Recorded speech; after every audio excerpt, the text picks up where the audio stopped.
And welcome to Nightmare Nation, a paranormal-themed podcast where we talk about haunted places around the world. And scary things. And demons. And ghosts. And witches. And seances. And cults. And Ouija boards. And all things demonic, spooky, scary, unexplained. Heck yeah. If it's gonna scare your pants off, we're gonna frickin' talk to you guys about it. Yeah. Because we're here to scare your pants off. We are. And I feel like there's a very major area of things in life that scare your pants off that we haven't talked about yet on this podcast. There have been. So we're going to shake things up a little bit tonight. We're shaking her up. We're shaking and baking tonight. We are. Oh, hey, I'm Annie. Hey, what's up? I'm Anna. Oh my God, that was so early. So 30 seconds. 30 seconds. I think this is like a record. It really is. Aside from maybe like the first episode when we were super awkward and we're like, right. Hi. Hey, I'm Anna. Hey, we like to do podcasts. Scary things, so ghosts, scary, everything. houses. Oh. Hey. Yeah, we're better now. We're so much better. Are we though? We are. Yeah. Because everybody tells us they love us. Oh, thanks, friends. We love you too. Thank you for those comments. It just makes me so happy. We love you too. Gosh. So yes, we are performing the shake and bake maneuver tonight, and we're switching up our topics. You guys, we haven't given you a 2-part special in quite some time. If you haven't listened to it yet, our 2-part special on cults, episodes 34 and 35, are pretty great. And that is where the craft cocktail cult came to be. Yes. It was born. If you've been confused this whole time, that's why. Go back and listen to episode 34, 35. Something like that. Back there in the 30s. And you'll be in the know. Yeah. You'll be in the cool kids The cool group. club cult. Cool Cocktail. club cocktail cult club. Because that's where we are. We're the CCKKCCCC club. Yep. Sipping on our Bud Light ugly sweater packs. That's a really ugly acronym. It would just be like... That is who we are. We're the club.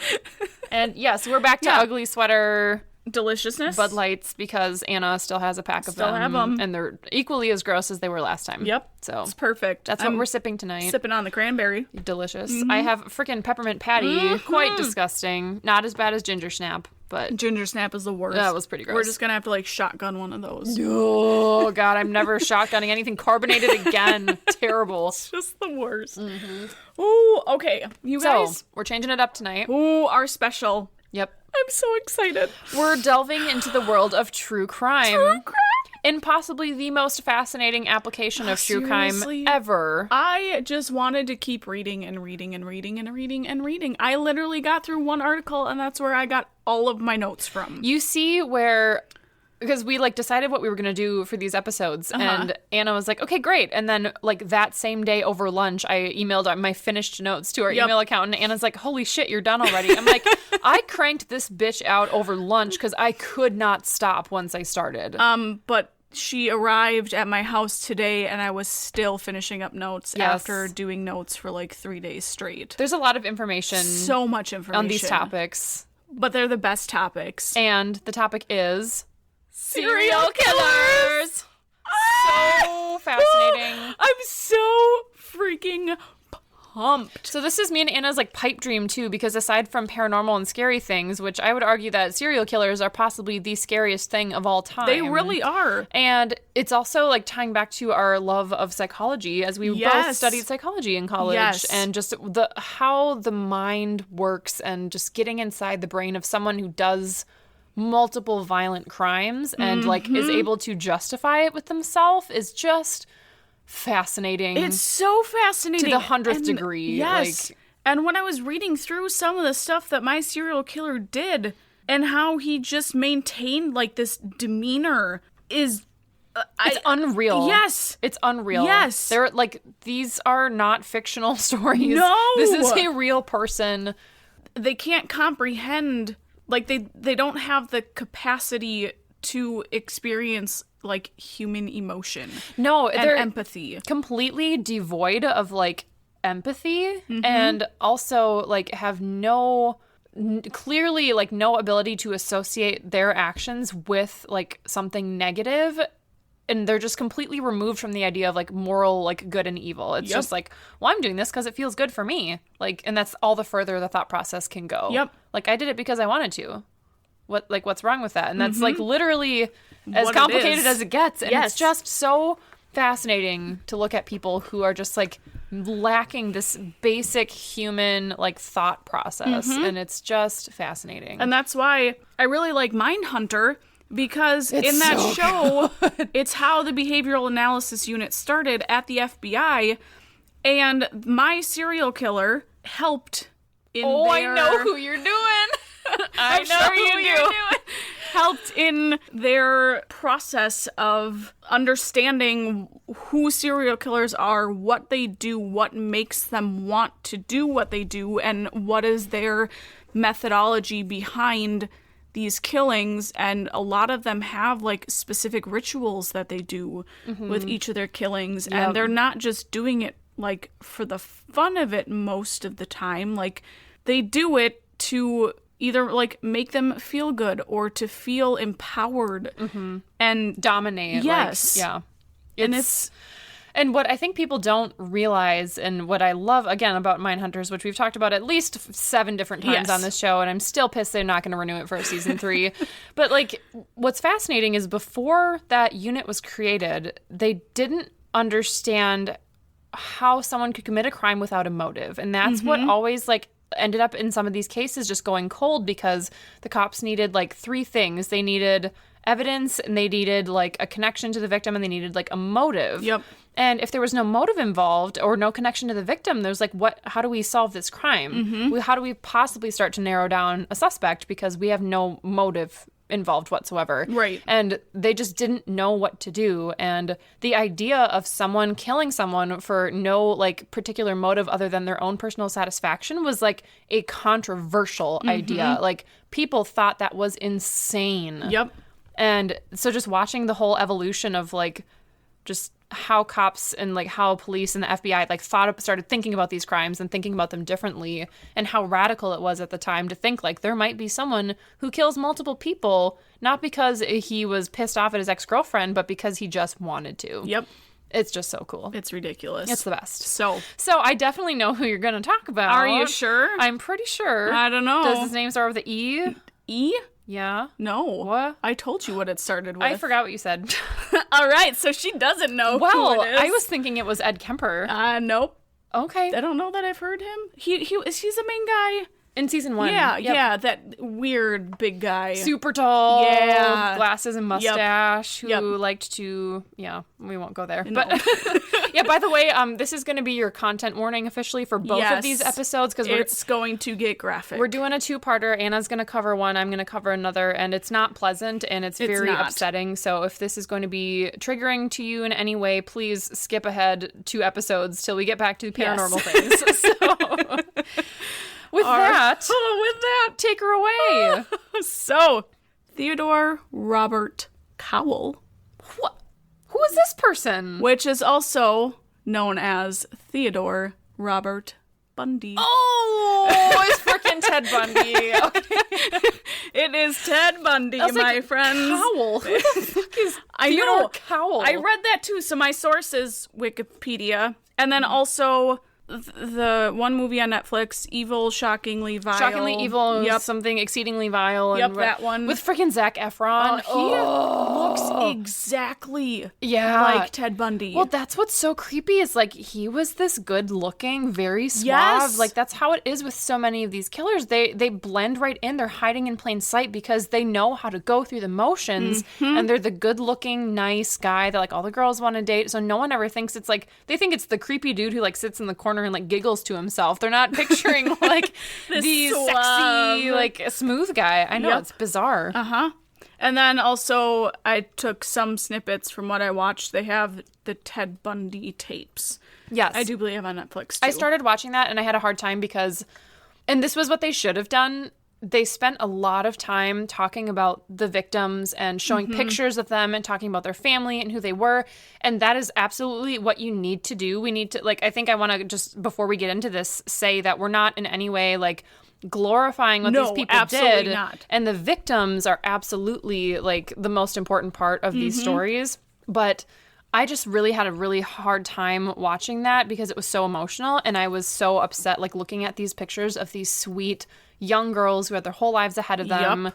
And it was like... And then what he did to them. It was like, look at her face. Here she is. And I was like, I can't do this. It was too hard. Mm-hmm. It's different to read about it on paper. It's another to look at the pictures and actually see what happened. So I didn't finish that one because it was... Maybe someday when I have a stronger constitution, I'll go back and try it again. I binge watched it this week. I'm sure it's great. It was so good. Yeah. All right. Okay. So Ted Bundy. Theodore Robert Cowell, which I didn't realize that was his actual name at first. Yeah. So that was weird. Fun fact. Yeah. He was born November 24th, 1946, to Eleanor Louise Cowell at Elizabeth Lund Home for the unwed mothers in Burlington, Vermont. Oh, so he was born in a abused women's shelter type thing? No, so I think back then it was frowned upon to have a baby out of wedlock. Correct. And so she went to this specific housing place that they had for unwed mothers. Got it. To have their child so that they could essentially bring the baby home without everybody else around knowing. Got it. That it's their baby. So, sort of a little bit like the idea of Planned Parenthood, like giving them medical treatment and support without judgment and helping keep it private or whatever. Yeah. Yep. Okay. Yep. All right. So Ted's father has never been identified, and some say on his birth certificate it assigns paternity to a salesman and Air Force veteran Lloyd Marshall, but other accounts say it is listed as unknown. Interesting. Other accounts say that Ted was fathered by Louise's violent, abusive father, Samuel Cowell. Uh-huh. Or Satan. Could be. Could be Satan. It probably He's is pretty evil, with how he frickin' is. Oh, damn it, Satan. Why do you have to go sex up so many people? Gosh, such an asshole. Mm-hmm. So because Ted was born out of wedlock, his grandparents raised him as their son, and Louise was his older sister. And he, growing up, he thought that his grandparents were his parents and that Louise was his sister. Oh. Until he found out that was not the truth. And obviously, Ted resented his mother for not telling him the truth. Yeah, I can see that. I think he found out when he was really young, like 5 or 6, I think. Yeah. And I mean, that's gotta be hard for a kid to know that you've been lied to, like, your whole childhood. Especially so young when, like, you are so openly trusting in the world around you. Yeah. And to be, like, have the rug ripped out from under you at that young of an age when you're so impressionable. And, like, that's when you're learning how the world works. And you're like, well, this is apparently how the world works then. I guess it's all a big freaking lie. Yep. And my dad didn't want me and is not around. And surprise, it's... My grandparents are my grandparents, not my mom and dad. Yep. Yeah, that'd be traumatizing. That'd be awful. Yeah. So in 1950, Louise decided to leave Philadelphia with her son and live with her cousin in Tacoma, Washington. In 1951, Louise met Johnny Culpepper Bundy. I just want to say, Culpepper. I love Culpepper so much. I just think it's the coolest name. That is fucking cool. I'm going to name my child Culpepper. Culpepper and just call him Pepper. Pepper. Hey, Pep. What up, Pep? What's up? What up, Cole? What's up, Cole? That's really Culp? bad. Culp. Hey, Culp. Hey, Culp. Culp, come here. Peppa. Oh my god, the nickname possibilities are endless. Seriously, oh my it's god. the best. Please name your child Culpepper. Or at least have it be his middle name. We can do that. Okay. Okay. Great. Perfect. So Johnny was a hospital cook. So they met at a singles night at Tacoma's First Methodist Church. They married later that year, and Johnny Bundy formerly adopted Ted. So that is where Ted then got his last name changed to Bundy. Got it. And how he became Theodore Bundy. Got it. So he was born Cowell, and then it was changed when they got married. Okay. Yep. Got it. So Johnny and Louise conceived 4 children of their own, and as much as Johnny tried to include Ted on family adventures, Ted stayed distant, and didn't want much to do with his new family. Because, I mean, he hated his mom, so why would he try with his new adopted father? Yeah, I can see some resentment there and not really wanting to participate all that much. That's too bad. Yeah. Yeah. So during his early years of life, Ted displayed some odd behaviors. So during his time living with his grandparents, Julia, who is his grandmother, recalled waking up from a nap to find herself surrounded by knives from the kitchen, and Ted was standing by the bed smiling. Oh my god! Yup. What? That's like my worst nightmare. Fucking stuff of nightmares. Yeah. Like, hi, small child sitting next to your bed or standing watching you with a smile and knives and you're around surrounded you. by knives. Like, oh my God. A child standing next to your bed staring at you is creepy enough. Yeah. Let alone him surrounding you with knives. While you're asleep, and then you wake up and you're like, what the fuck? Yup. That is so creepy. No, thank you very much. That's when you like hold up your rosary and be like, out, demon! Pretty much. You have no home in this place. I don't know. Yep. When he lived in Tacoma, Washington, he would roam around his neighborhood, picking through trash barrels in search of pictures of naked women. Oh, cool. Yep. What? Do people regularly just throw out photos of naked women in their garbage? I mean, I feel like back then, men would probably throw out like their Playboy magazines because that's how they obtained their pornography at that time. That's true. That makes sense. I was like, who just like regularly disposes of like, I'm picturing like Polaroid pictures of just like naked women, just like, just toss this one in the garbage. Need this anymore. Like, I don't know. He would also peruse detective magazines, crime novels, and true crime documentaries for stories that involve sexual violence. Oh, fun. Especially when the stories involved sexual violence and were illustrated with pictures of dead or, it said, maimed bodies. Red flags. Red fucking flags. Yup. 1,000 red flags. If my child starts drawing pictures of, like, him killing someone, or if he starts killing, he or she, I should say, starts killing animals, we're taking you to a psychologist and we're getting you fixed. That is the biggest of red flags. Yep. Like, I've watched enough horror movies to know. We all know where that goes. Exactly. Where that's gonna lead. I have to admit something to you. Oh. When I was a child, my mom once got concerned because she found me apparently, and I kind of remember doing this at one point, I had staged like a home invasion for my Barbies, and I had stripped the Barbies naked and tied them up with rubber bands so their hands were like tied behind their back. And my mom was like, what the fuck is wrong with my child? She's literally tying up naked Barbies in their home for like freaking burglary home invasions like scenarios. And the doctor's like, it's probably fine. She's a younger sibling. Like, she probably just wants control over something in her life. Like, I wouldn't read into it too much. Just like make sure she's not actually being like violent. And my mom's like, okay. And now you have a fascination with all things scary. But I promise I never tortured animals. I don't kill people. I just randomly thought it would be fun to do that with my Barbies. That's really funny. I know. Sorry. I'm actually a serial killer at heart. Oh, perfect. Yep. You're one of those charismatic serial killers that I don't know. I just pass off as super normal. Yeah. Perfect. I'm like the least normal person I know. I'm with a serial killer, you guys. Come and help me. Guys, if Anna goes missing, you know what happened. You know. She took me. Mm-hmm. Yep. So Ted. Back to Ted. Would also consume large amounts of alcohol and canvass the community late at night in search of undraped windows where he could observe women undressing or, in quotes, whatever could be seen. He just take whatever he can get. Yep. He's a freaking peeper. Yep. Little peeping Tom. Creeper peeper. Creeper peeper. Creeper peeper Ted. I don't like the way that sounds when I say it. That makes my mouth feel dirty. Creeper peeper. Creeper peeper. Just for some reason really just like makes me think that. of a penis. I don't know why. Just a little creepy penis coming out. It's popping out. It's like saying hello to the world. Exactly. Oh god.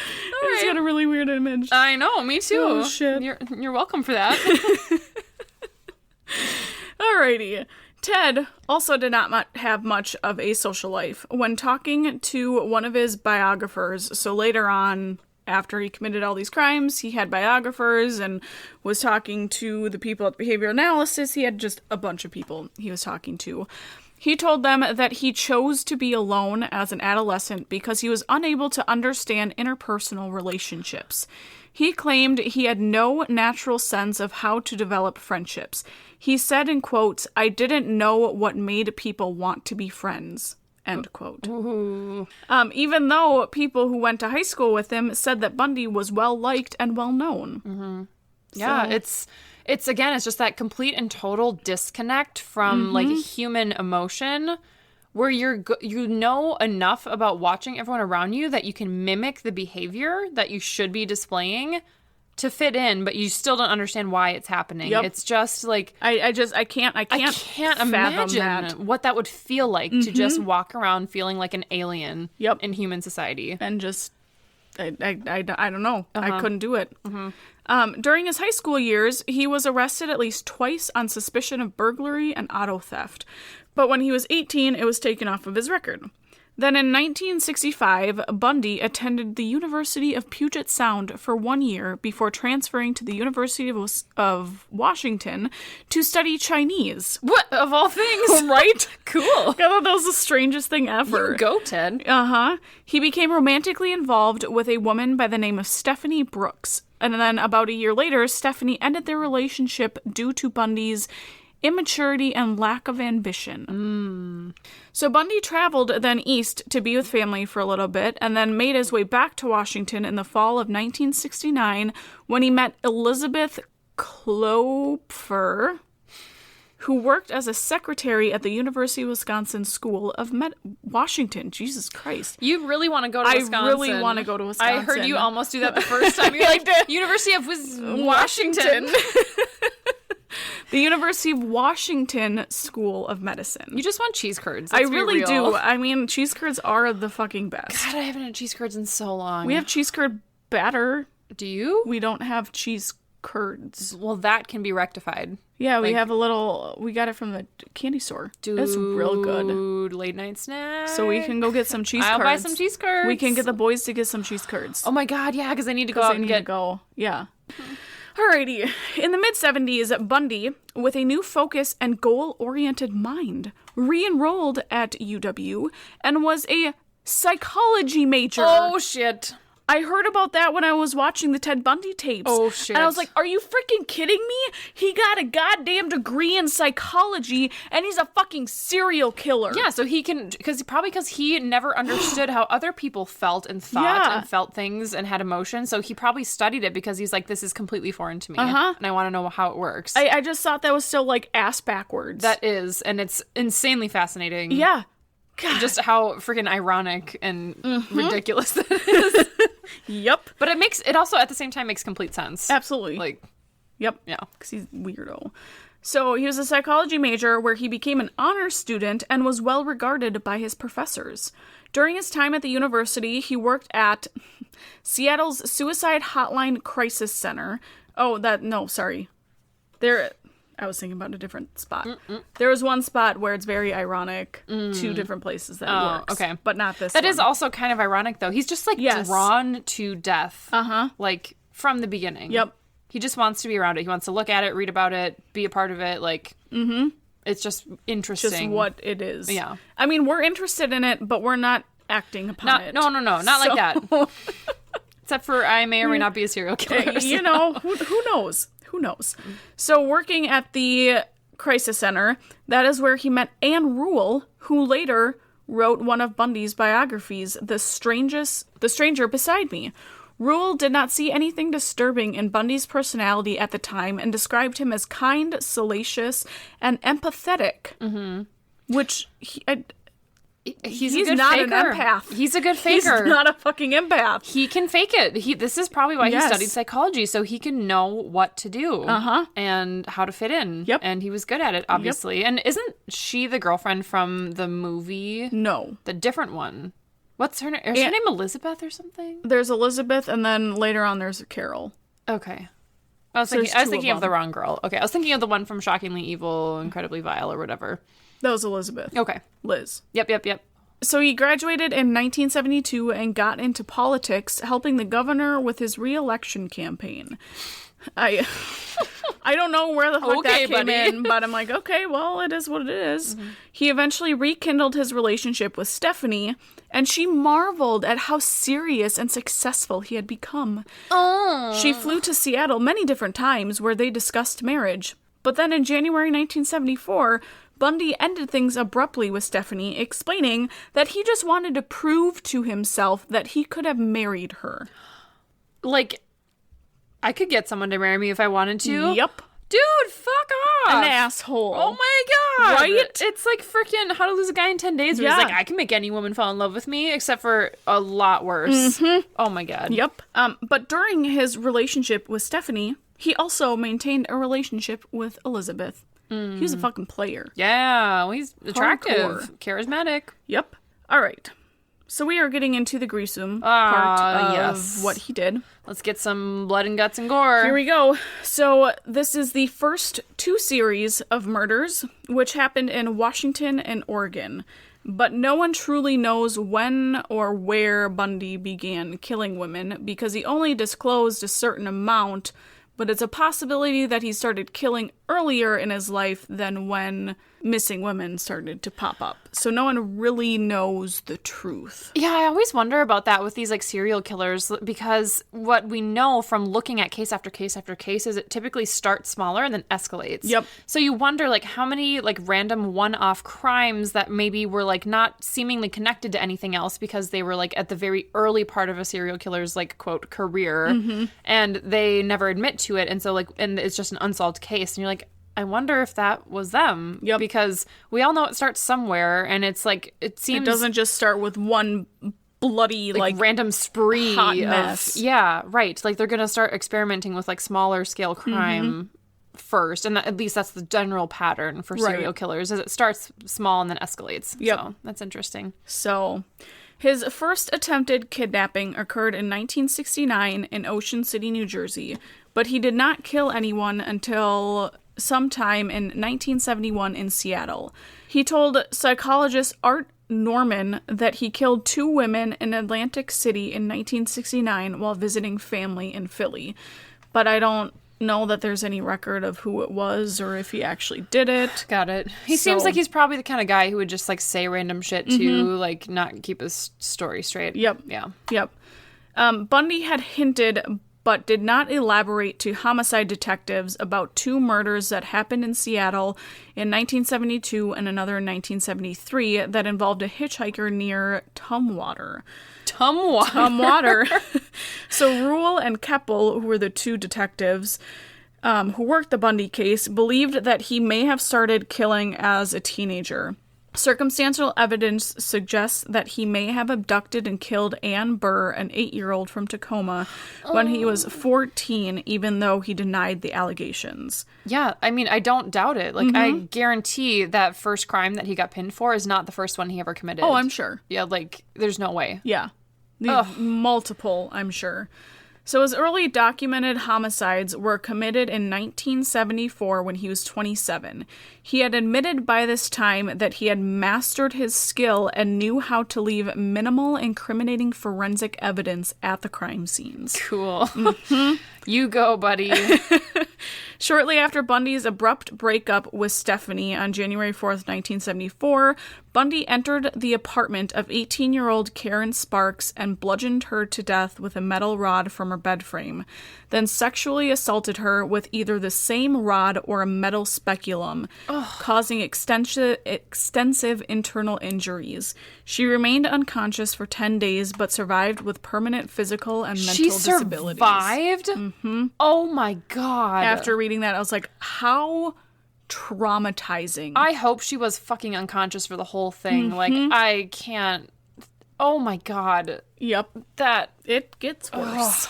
Just you wait. I'm so like mentally prepared for this, but I'm still like, I just get mad. There was one where I read it, I was like, I just stared at my screen with an open mouth. Like, really? Yeah, my story for my killer is particularly harrowing in a number of ways. And I had to like remove myself from the emotions I was feeling, like researching this piece of shit person, because I'm like, this story is so fascinating. Yep. But also, I want to go bawl in my closet for 9 hours straight. So how do I like reconcile between those 2 things? Oh my God. Okay. Here we go. Here we go. On February 1st, Bundy broke into the basement of Linda Ann Haley, who was a UW undergraduate. He beat her unconscious, dressed her in blue jeans and a white blouse and boots, and carried her away. What? To the many different places where he hid bodies. Okay. yeah, go ahead and change your outfit quick. You know, just because you do that when you kill someone, change your outfit. I think that was part of his ritual that he did, was most of his victims who were found were either in slacks or blue jeans. Interesting. Mm-hmm. I wonder where that came from. There's got to be some sort of tie back to like an early childhood experience that had to do with like blue jeans or something. That's really specific. Yep. Yeah. Then in 1974, there was a string of college women who disappeared about once per month.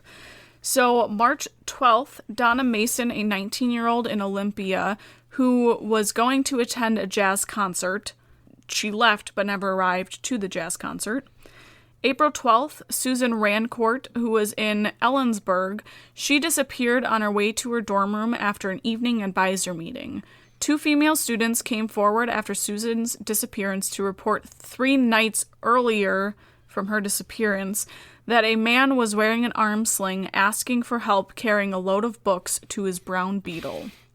Never, ever, ever give someone help if they're like a grown-ass adult who, like, unless you're in a like well-lit area and there's other people around, and that sounds horrible, but I would so much rather like be a dick and be rude and not be polite to someone who's asking for help than like do it and find out they're a fucking serial killer. And they're like, especially nowadays. Can you help me carry my groceries to my car? I have a bad limp. Like, I'm sorry, let me get an employee to help you and we'll help you together. Like, you don't have to like be that nice person. Exactly. Get a fucking witness or help or like someone to do it with you. Because normally that will deter them away. That will tell, like, I will, like, any child I end up having, that will be the first lesson I teach them is like, if an adult ever asks you for help, run, because no adult will ever need help from a child. Exactly. What adult in their right mind pulls over and is like, hi, small child, can you help me find my lost puppy? Like, no, fuck off. Nope.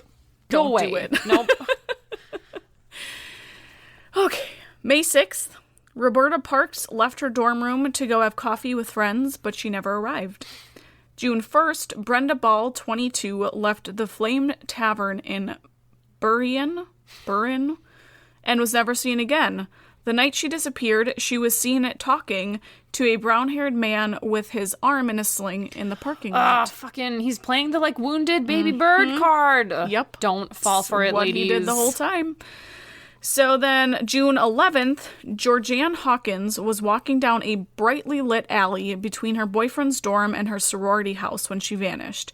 In the morning, the police department combed the area for any evidence, and they found nothing. When people started hearing about the disappearance in the media, witnesses came forward and told police that there was a brown-haired man in the alleyway on crutches and had a leg cast, and he was struggling with his briefcase. The man asked Georgianne to help him carry the case to his car.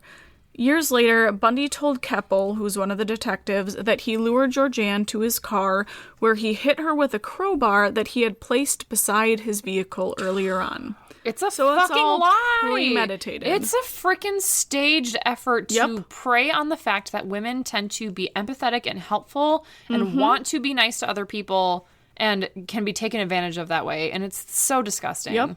It's absolutely terrible. It's disgusting. Mm-hmm. So he then handcuffed her and drove to Issaquah? That's also in Washington. Yeah. Where he strangled her before spending the entire night with her body. Ew! He stated that he revisited her corpse on 3 occasions. And I'll get into what he does. Oh, great. To said corpse later on. Can't wait. He also, this is how good he is. He returned to the alleyway the next morning to retrieve her earrings and one of her shoes that was left in the adjoining parking lot, and he left unobserved. And why the cops found nothing. Wow, cool. Glad people are paying attention. Yep. And they always say that serial killers typically go back to the scene of the crime. They do. So, yeah.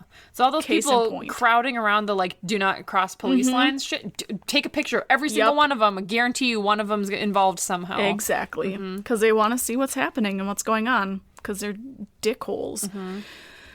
Then July 14th, in broad daylight at a beach at Lake Sammamish State Park, There was a young man with a left arm sling who went up to talk to a group of women. He was said to have been talking with an accent and introduced himself as Ted. He told the young ladies that he had a sailboat and needed help unloading it. 4 refused, but 1 accompanied him to his car, saw that there was no sailboat, and fled. Good call. Yep. So then witnesses then saw him approach Janice Ott, who was 23, and gave her the same sailboat story and drove off with him. 4 hours later, Denise Naslund went missing after she left in a panic to go to the restroom. Bundy later told investigators and said that he forced one of the women to watch as he murdered the other. Oh, Christ. But then he later denied what he said. Mm-hmm. You can't believe anything this dick is saying. No, not at all. Oh, my God. Yep. So with all of the women disappearing, the police department was getting concerned because none of the women had anything in common, like you talked about. Yeah, no shit. You had like freaking 14 people go missing. And none of them knew each other. Yeah. So there was no physical evidence found at any of the crime scenes as well. So they did eventually find some more similarities between the victims. The disappearances all took place at night, typically near ongoing construction work.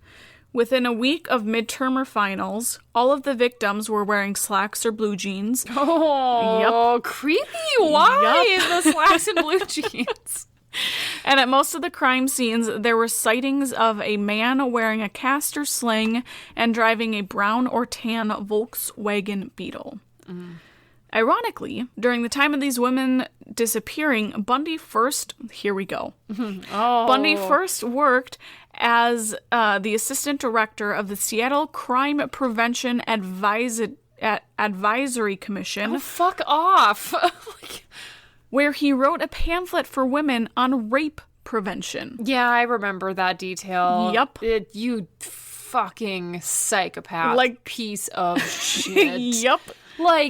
You have a god complex to the max to fucking show up and work and write a freaking pamphlet about preventing kidnapping and rape. Even though that's exactly what you're doing. He probably gave him bad advice. He was probably like, make sure you walk alone all the time. Oh my God. Don't carry anything to help you. Yeah. Yep. It'll just aggravate your assaulter to make sure that you don't fight back. Ugh. So then later, he worked at the Department of Emergency Services, which is a state government agency involved in the search for missing women. Dude, seriously? It's, you know what it is? He probably gets off on it because he's like, absolutely. Oh, you're going to let me right into your midst and I'm the person who's doing these crimes and you have no idea. I'm so clever and cocky and arrogant, and he's gets to learn more about how it all works, and so he becomes even a better criminal. Exactly. Yep. So this is where he met and dated Carol Ann Boone, and more of her to come later. Okay. On September 6th, hunters found the skeletal remains of Ott and Naslund near a service road in Issaquah. A femur and several vertebrae were found and were identified by Bundy as Georgians. Then 6 months later, forestry students discovered the skulls and mandibles of Linda, Susan, Roberta, and Brenda on Taylor Mountain. Jesus. So then we go into the second series of murders. Oh, good. That was just all the first ones. Just the first ones in Washington. Hold on to your britches, everybody. Here we go. So we have Idaho, Utah, and Colorado. God, he's been everywhere. He's been everywhere. In August of 1974, Bundy moved to Utah for schooling for law school. Of course. A month after his move out to Utah, homicides began.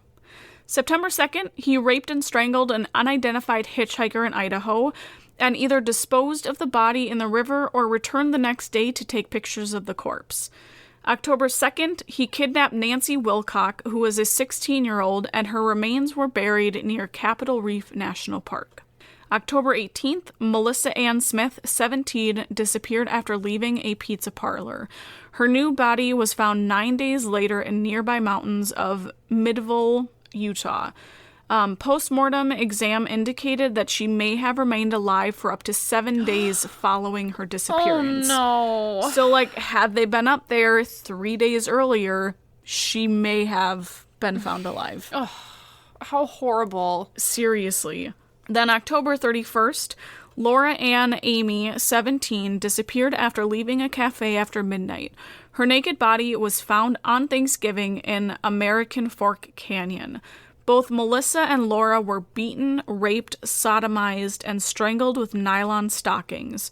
Bundy later described that his post-mortem rituals included hair shampoo and application of makeup to these two. What the fuck? And he would often go back to their corpses. Yeah, and check on them. And shampoo their hair again. Oh my God. Put on makeup. Like, yeah, why do you need to wash their fucking hair? That is so creepy. God, I'm blanking on all of the details, but have you heard about the story about the guy who was, like, madly in love with this woman, and she had, like, turned him down over and over again? I think this was a long time ago, and I'm totally blanking on all of the details of the story. I couldn't tell you who it was or where or when it happened, but she died, and he ransacked her grave and stole her body. No! And kept it in his little, like, secret hideout area for months. And as she, like, started to decay, he would, like, replace parts of her with, like, parts of dolls and, like, do, like, preservation techniques to try to keep her skin from, like, decaying and, like, falling apart, and, like, literally just mutilated her dead body. That's disgusting. It's horrible, and it is so fascinating and horrible, and it is the most creepy story of all time. And I don't think I've ever heard of that one. Yeah, it's like a real story. He, like, literally kept her body, and everyone was, like, pointing to this guy because they all knew that, like, he had been obsessed with her before she died, but for some reason it, like, took them a long time to, like, figure out that he was the one, like, to, like, prove that he had done it or something. It's just fucking messed up. Yep, it's messed up. Ugh. Can you imagine that? Like, it's the body of your loved one, and, like, some fucking psychopath is just like doing whatever he wants. That's disgusting. Oh my God. Like, ugh. No, thank you. November 8th, Bundy approached Carol Duranch and identified himself as Officer Roseland of the Murray Police Department, and told Carol that someone had attempted to break into her car and she needed to accompany him to the station to file a complaint. So she went with Bundy, and as they were driving, she informed Bundy that he was not driving down the road that the police department was on. So Bundy then pulled over to the shoulder and tried to handcuff her, and during the struggle, he handcuffed the same wrist. And Carol was able to escape. Good girl. Yep. So then in November, Elizabeth called the King County Police a second time after reading about the young women who were going missing. And Detective Randy Hergeschmeyer. Oh, yeah? Yep, we're gonna go with that. Interviewed her in detail, and Bundy rose to the top of the suspect list. Dun, dun, dun. In 1975, Bundy then took his crimes to Colorado. On January 12, 1975, Karen Campbell, 23, disappeared after walking down a well-lit hallway between the elevator and her room. Her nude body was found a month later next to a dirt road just outside a resort. She was killed from blows to her head from a blunt object that left grooved depressions on her skull, and her body bore deep cuts from a sharp weapon. March 15th, Julie Cunningham, 26, went missing when she was walking back from a dinner date with a friend. Bundy later told investigators that he approached Julie on crutches and asked her to carry his ski boots to the car, where he clubbed her, handcuffed her, assaulted, and strangled her. God, he loves that wounded animal gambit. Like, that's like his main thing, was doing the wounded help, I need help, clubbing them, handcuffing them, assaulting them, and either strangling them or just bashing their head in. And this is all over the course of, like, a few years, right? Like, it wasn't a long time. No. Yeah. It started in 73 or 74, I think. Yeah. Yep. Oh, my God. And he doesn't frickin' stop. Yeah. So April 6th, Denise Oliverson, 25, went missing after riding her bike to her parents' house. May 6th, 12-year-old Lynette Culver was lured from her school in Idaho, where he drowned her and then sexually assaulted her in her hotel room. Then June 28th, Susan Curtis vanished from campus, and her murder was the last of Bundy's murder confessions before he entered the execution chamber. So it was like an hour or two before his execution. He admitted to her. That he admitted to her. Oh my God. I can't. Can you imagine being like the case worker that gets assigned his case, like trying to defend him? Yeah. Fuck that. Can you imagine being the person who has to defend this piece of shit in court? I couldn't do that. Like, he probably insisted on being his own freaking lawyer, didn't he? Of course he did. He's a freaking egotistical maniac. It's coming. Let's hear it. Yep. So the bodies of Wilcox, Kent, Cunningham, Oliverson, Culver, and Curtis were never recovered. And Bundy never told them where they were. Oh, great. So arrest and the first trial, the police eventually, so they used a payroll computer to help them with a suspect list. They compiled like a whole list of like different words and like lists of like classmates of victim, known sex offenders, Volkswagen owners, this and that, and multiple other things. And on each of those lists that they created, Ted Bundy's name was on it. Oh, shit. So obviously they're he putting rose together the to pieces. The top. On August 16th, 1975, Bundy was arrested in Utah by Officer Bob Hayward. The officer searched the car after seeing the passenger seat was removed and placed on the rear seats. In the car, he found ski masks, a second ski mask fashioned from pantyhose, a crowbar, handcuffs, trash bags, a coil of rope, an ice pick, and other items assumed to be burglary tools. Yeah, it doesn't look great. No. It's pretty incriminating.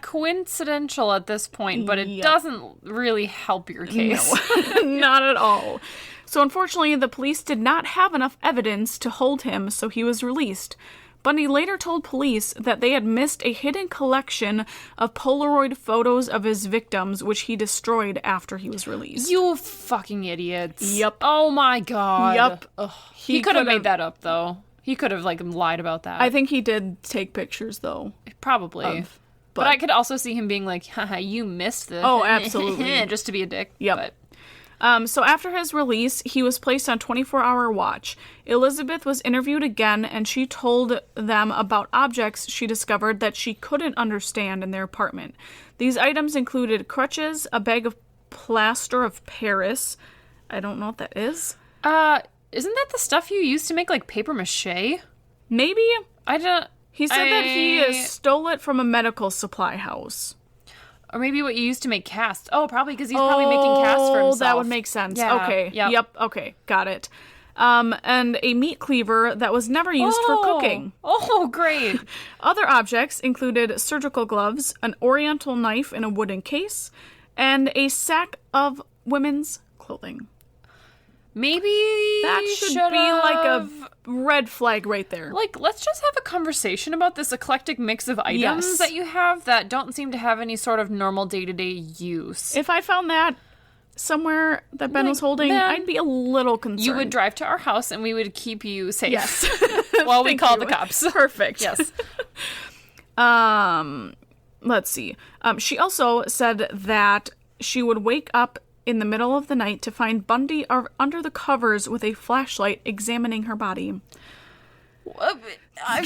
Just looking at it. Sorry. Like, what? This girl.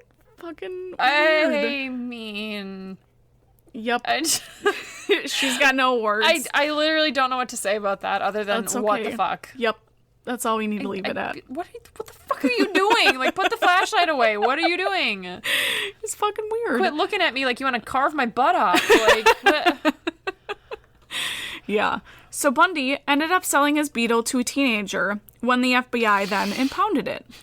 In the trunk, they found hairs matching samples of Karen Campbell, and later they also identified hair strands microscopically indistinguishable from those of Melissa Smith and Carol Durant. Carol was also brought into... So Carol, she was the one who got away.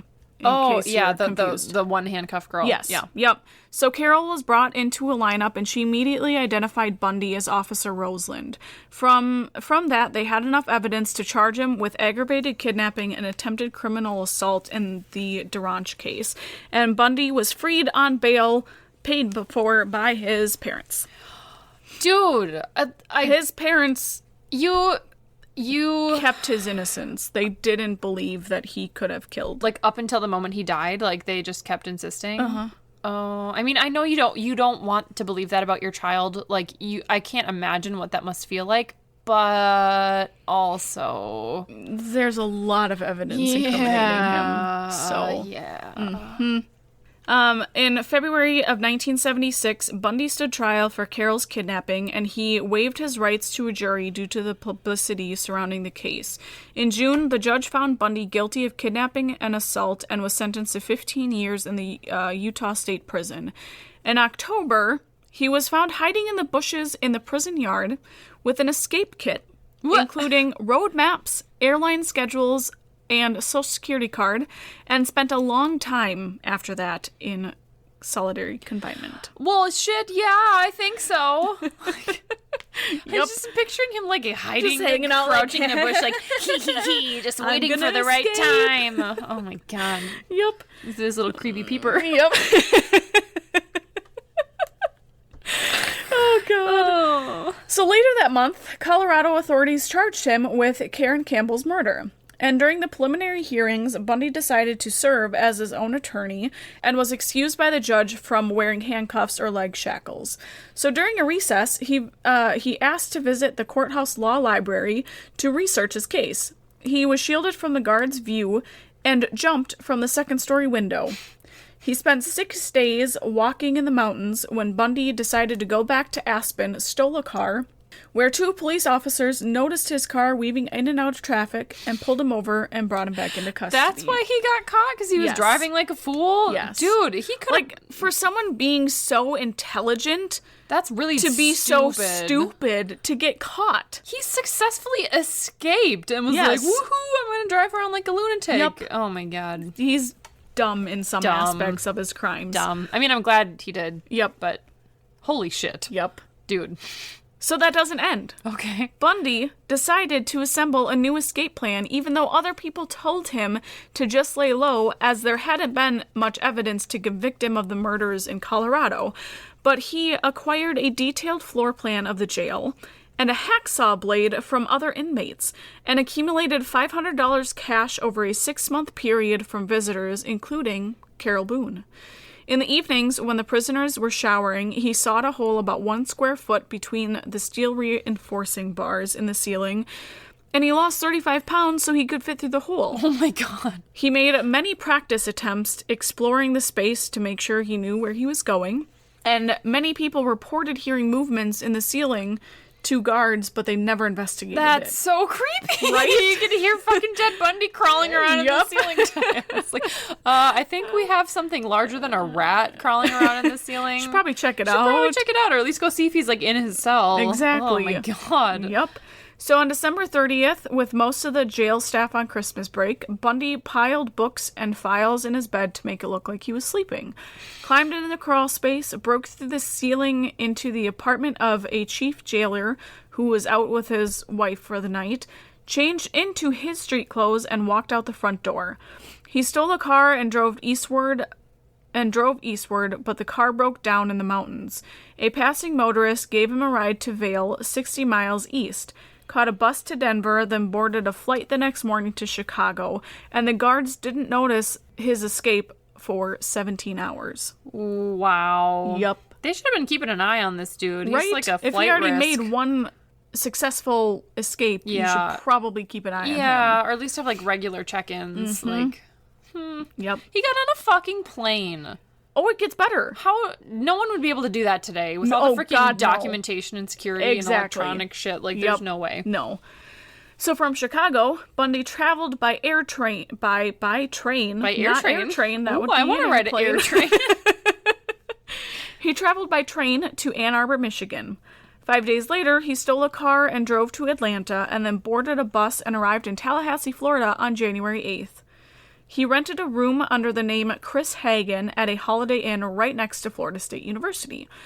He attempted to get a job to refrain from any criminal activity because he knew he could probably stay a free man in Florida, but when he had his one application, they wanted identification, and he abandoned that option and reverted back to his criminal ways. Sure. He just can't help himself. Like, there's no way he's gonna just, like, get fixed. No. It's not an option. No, it's just who he is and what he does. So on January 15th, 1978, he entered the Chi Omega sorority house through a rear door.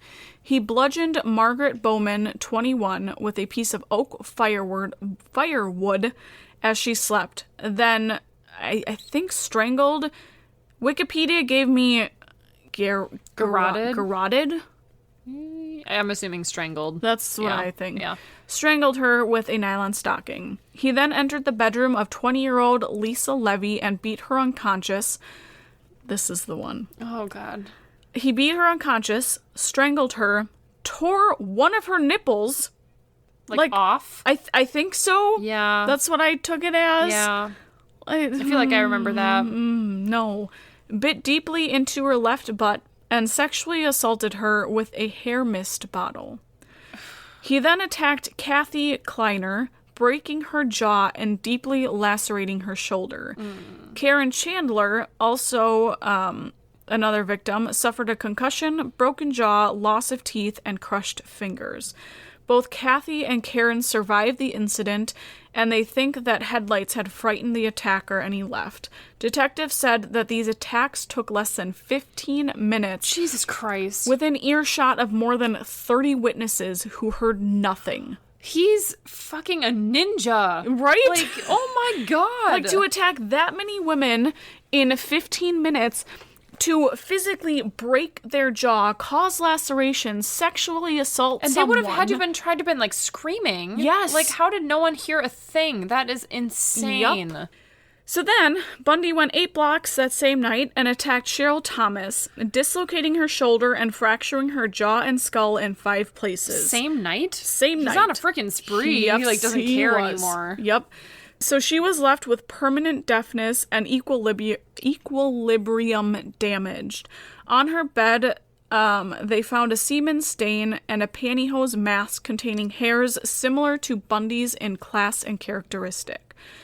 February 8th, Bundy drove to Jacksonville and approached a 14-year-old Leslie Paramenter, but ended up retreating after her brother came up and challenged him. Oh, good boy. Then he backtracked and went to Lake City, where he abducted 12-year-old Kimberly Diane Leach after she was asked to retrieve a forgotten purse from school. 7 weeks later, her remains were found in a pig farrowing shed. Oh, he's moving on to children. She appeared to have been raped, and her underwear were found near the body containing semen. And she was killed by violence to the neck with a knife. He then stole a car around 1 a.m. and was stopped by a cop because the car was listed as stolen. Bundy was told that he was under arrest and kicked the legs out from under the officer and took off running. The cop eventually got to Bundy and they wrestled around for a while, and he was finally handcuffed and brought in. But the cops didn't know who they had in custody because Bundy didn't have any identification on him. So they kept him in custody for a couple days before he finally told them who he was. Oh, God. I was going to say, I thought you were going to say before they let him go because they couldn't tell who he was. I was going to be like, no. Nope, they kept him. Oh, good. So Bundy was put on trial in Florida for the murders. His defense team wanted to enter a plea bargain for Bundy to plead guilty of the murders for a firm 75-year for a 75-year prison sentence. Or apprentice. Yeah. Apprentice. Yeah. Okay. Bundy did not like the plea deal and refused the deal. There were many witnesses who could place Bundy at or near the sorority on the nights of the murders, as well as incriminating physical evidence, including the bite mark that was left on Lisa's butt. The investigators pulled Bundy out of his cell one day and didn't tell him where he was going. Once they got to the location, the cops opened the back door, and there, I think it was like a dentist or someone with like this wheelchair that had shackles and stuff on it, and Bundy knew exactly where he was headed and what he was doing, so he started getting like pissed off and wasn't going to give the impressions, this and that. They finally brought him into the building, and the cop showed him the warrant, and his demeanor completely changed. Like, he was smiling, and he was like, well, fine, just take the impressions of my teeth and you're going to find out that these impressions won't match. Except they did. Yep, they did. Yeah, he's insane. Yep. And so the impressions matched after the castings were taken. So the jury deliberated for less than 7 hours before convicting him of the Bowen and Levy murders. Judge Edward Cowart imposed death sentences for the murder convictions. He was then tried in Orlando for the abduction and murder of Kimberly Leach, where he was found guilty after only 8 hours of deliberation due to the testimony of eyewitnesses who saw him in the schoolyard and physical evidence, including clothing fibers with an unusual manufacturing error, which matched the fibers from the jacket Bundy was wearing when he was arrested. That's real unfortunate that there just happened to be like a very specific error in that one jacket you're wearing. Exactly. Like, again, I'm not mad that it happened. I'm glad because it helped him get caught, but like he's got to be like, fuck me. Yep. Like, you're kidding. I've been doing so good and now you have this shit. Mm-hmm. So during the penalty phase of the trial, Bundy took advantage of an obscure Florida law providing that a marriage declaration in court in the presence of a judge constituted a legal marriage. When he was questioning Carol Ann Boone, who testified on his behalf during both of the trials and thought that he was innocent, he asked her to marry him. I remember that part in the movie. Yep. And I was like, honey, no. Yep. No. He's guilty on all charges. You can't do that. Just stop. Please don't do that. Yep. You can find happiness elsewhere. But she didn't. She loved him. So they were legally married. And Bundy was then sentenced a third time by death for the electrocution chair. Fucking died a married man. Mm-hmm. Fuck you. It you gets do better. not deserve that. Because during visitations, they would sometimes bribe guards so they could have sex. They had sex. Carol got pregnant. Oh, yep. That's with great. Baby. That's what we want. Little daughter. That poor fucking girl who's like, my dad is the ultimate piece of shit. Yep. Yay me. Like, fuck that. Mm-hmm. That poor girl. Seriously. Like, I would disown my father. Yep. I wouldn't even call him my father. Renounce the family name. Exactly. I'm sure she did. Yep. Yeah. Okay, so appeals started with the trials, and Bundy had a series of interviews with Stephen Mitchhaud and Hugh Ainsworth, which I believe were either his biographers or some other person that he was talking to. Yep. So he would speak in the third person to avoid the stigma of a confession, and Bundy began for the first time to divulge details of his crimes and thought processes. Can you imagine hearing him talk about all this in the third person? Right? How creepy would that be? To be sitting there, like, taking notes and being like, you're fucking weird. This is weird. Yep. So sexual assault, he said, fulfilled his need to totally possess his victims. He initially used murder as a way to eliminate being caught, but then later it became part of the adventure. The ultimate possession was taking the life and then the physical possession of the remains. Bundy was also, like I said, interviewed many times by the FBI when they were starting the behavioral analysis unit to try and understand why he did what he did. So Bundy's first execution date was, he was set for, I think, a specific date in February. He got a stay because of something. And then it was set for July 2nd, and that is when he finally confessed to what he did to his victims. He said that he would often go back to the victim's body and lie with them and perform sexual acts with their decomposing bodies until petrification forced him to stop. Dude, that's some kind of messed up. Yup. Like, yep. Oh my god. Disgusting. He also decapitated approximately 12 of his victims with a hacksaw and kept one group of severed heads in his apartment for a period of time before disposing of them. And then he had a couple more new execution dates due to technicalities of trials and cases and bullshit. Kept waiting and waiting and waiting. And then he was granted another stay until his final decision and a firm execution date of January 24th, 1989. So because all of the appeals were exhausted at this point, Bundy knew there was no reason to deny the allegations anymore and confessed to the murders. He indicated that there were 3 additional victims in Washington that were never identified and 2 in Oregon. He said he left 5 corpses on Taylor Mountain and incinerated her head in Liz's fireplace. Oh, shut up. Liz is like, dude, you Yep. Oh my God. He just burned it in their house. And she was under his spell. Yep. Oh my God. Hardcore. That's what I liked about that movie too, because it was like, everyone knows, or at least people generally know the Ted Bundy story. But we got to see what it was like from her perspective. Yep, being exactly. the like unknowing girlfriend on the inside, like watching her realize that her life is falling apart and this person that she had been dating for years, like they were together for years. Yep. And watching the trial unfold. So I thought that was cool. It was like not like just a him. play-by-play of him doing all these crimes. It was like her perspective on the whole thing. Yep. I thought that was interesting. Yeah, it was really cool. So he indicated he committed several additional homicides in Idaho, Utah, and Colorado that the police did not know about. He said that he would bring back victims to his apartment and reenact scenarios depicted on the covers of detective magazines. What? Yep. You can't make this shit up. Nope. This guy. He's fucking weird. He also withheld information in hopes to get another stay and prolong his execution date. In his final interview with investigators, he talked of suicide, and in quotes, he did not want to give the state the satisfaction of watching him die. And that was said by Hag Meyer. So Bundy died in the Rayford electric chair at 7:16 a.m. on January 24th, 1989. Many sang, danced, and set off fireworks across the prison as the execution was carried out. Yay! They cheered when the white hearse containing Bundy's corpse departed the prison. He was cremated and ashes were scattered in an undisclosed location in the Cascade Range of Washington State in accordance with his will.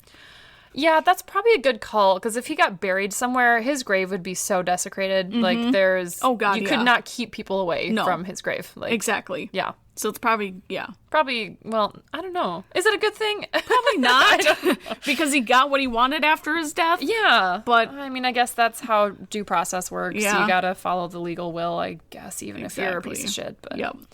So Bundy was a very smart individual, and his knowledge of law enforcement methodologies helped him to leave no trace evidence at the crime scenes.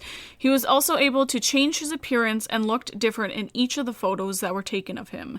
And when you look at, I think it's in the Ted Bundy tapes, every single picture that was taken of him, he seriously looked different. Really? Yeah. I don't know that I've seen like a bunch of side-by-side comparisons of different photos. They did. I think he had like a total of like 12 photos or something. And interesting. It was ridiculous. Huh. Yeah. So in total, Bundy confessed to 30 different murders, but police do believe that he killed more than that. Well, that was a shit show. So That's fun. Ted Bundy for you guys. Nice job note-taking. Thank you. A lot of detail. Thank you. I tried. I felt like I couldn't really leave a lot out. Yeah, because there's just so much. Yeah. But I tried to pick out the necessary tidbits. Yeah. No, it was good. None of it was superfluous. Good. So, in case you need to go drown your sorrows in alcohol after that horrible story, we have the cocktail for you, friends. That's what our cult is for. It's here. And we're gonna take it simple. Yep. We're gonna make you a mojito tonight. Simple but delicious. So delicious. Like most of the things I feel like we like to drink. Simple but delicious. Yeah. Yeah. So you're gonna want a handful of mint leaves, a half a lime cut into 4 wedges, 2 tablespoons of white sugar, ice cubes, 1.5 ounces of white rum, and a half cup of club soda. So in your glass, you are going to put your sugar, limes, and mint on the bottom, and you are going to muddle.